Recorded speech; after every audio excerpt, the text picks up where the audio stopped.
Hey everybody, what is up? My name is Martin and welcome to 2K Central. I hope you're having a good day. I sure am. With all the recent talk about the pre-order DLC and the fact that the deluxe version of the game will give us the season pass for all the future DLCs for Mafia 3, it obviously confirms that Hangar 13 have big plans for expansions for the game. And if we were to go on the recent trend in the gaming industry, there will most likely be 3 DLCs for Mafia 3. With that in mind, we decided to put together a list of the top 5 stories that we'd like to see. The more options the better, am I right? Alright, so number 1, Vito Scaletta's Return to Empire Bay.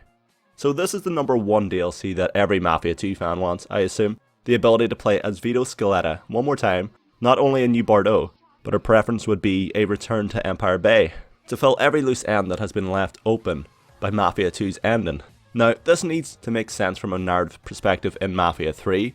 Now, Vito's reason for being in New Orleans is partly because he was sent there for his own safety, after the events of Mafia 2, as every remaining mob family is gunning for him and he is attempting to establish a presence in New Orleans. Now the best way for these families to get to Vito is by going after his only remaining family, his sister Francesca. When we last seen these two together, they both ended on very bad terms, as Francesca practically told him to stay away from her, because all he does is bring trouble into her life, which is kinda true. Now if the remaining mobsters in Empire Bay were to kidnap his sister and send a photo or a letter to her old friend Vito informing him of the danger Francesca is in, that would hit Vito extremely hard, especially considering how badly his final interaction with his sister went. He would be honor bound to travel back to Empire Bay and save his sister from the trouble that he ultimately caused. Now that's our number 1 option. I understand people may be shouting at their monitor right now, how could you not mention Joe? Hold on a minute. The reveal of Joe needs to happen in the full game. For me, it would be unacceptable if they revealed what happened to Joe in DLC. It would confirm his role or impact on Mafia 3 would be very minimal. But stick with me, if Joe is alive, then how awesome would it be if Joe returned to Empire Bay with Vito to help his sister? And I understand that's practically a death wish, but hey, they can always wear a mustache disguise. It worked before. I just want to go on a road trip with Joe so bad. Number 2, Burke's backstory. So from what we know, Burke has had major history with Sal Marcano in the past. The fact that Sal sent men to break his kneecaps means that Burke made some sort of impact on the city, and in particular was a minor annoyance for Sal Marcano. That Burke has a connection with the local police, it would be very interesting to go back and see how these connections were formed, and how he was able to establish an Irish mob presence in the city. Personally, we don't know how in depth this background story is covered in the full game, considering the game switches from timelines regularly. It's quite possible this backstory could be covered, but based on the trailer, Burke is seen with a sniper rifle, which shows he's a rather hands-on leader and doesn't just leave everything to his men, which makes him a perfect, playable character. Number 3, Cassandra's backstory.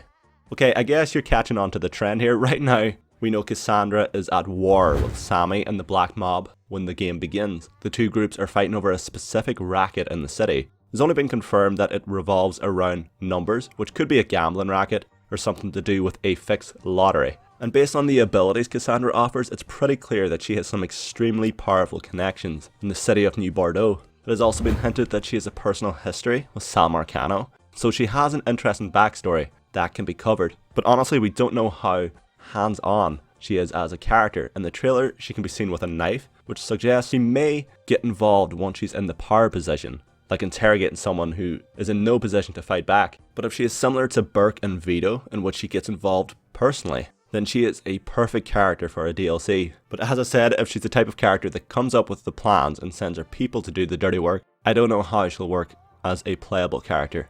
Number 4, Lincoln's time in Vietnam. Now it has been confirmed that Lincoln Clay spends over 4 years in Vietnam, and he is actually accompanied by CIA agent John Donovan during this time, who we initially thought was against Lincoln in the courtroom scenario, but it turns out that Lincoln requested help from Donovan. Donovan actually aids Lincoln's quest for revenge by tracking Sal Marcano's movements and giving Lincoln information on everyone Sal calls family.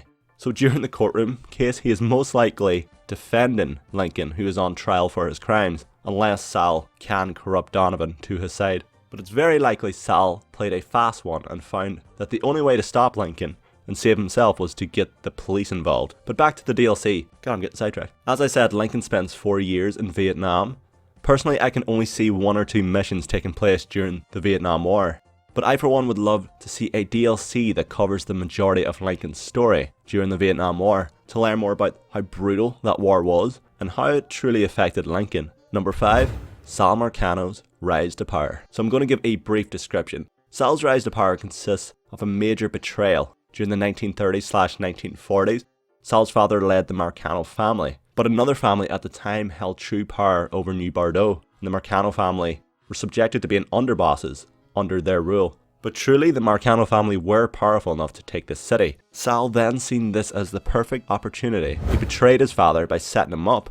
This led to his death. Sal was then approached by his brothers Tommy and Lou about the death of their father, but Sal lied to them. He blamed the rival family, stating they killed him to remain in control of the city. His brothers believed him, and this rallied the Marcanos, and together under Sal's leadership, they took over the city. So fast forward to 1968, during this whole time, Sal has been living with this ridiculous lie. So I for one would love to see a DLC to experience how this all played out. It would be super interesting to see all of this through the eyes of Sal Marcano and gain some of his perspective for these choices.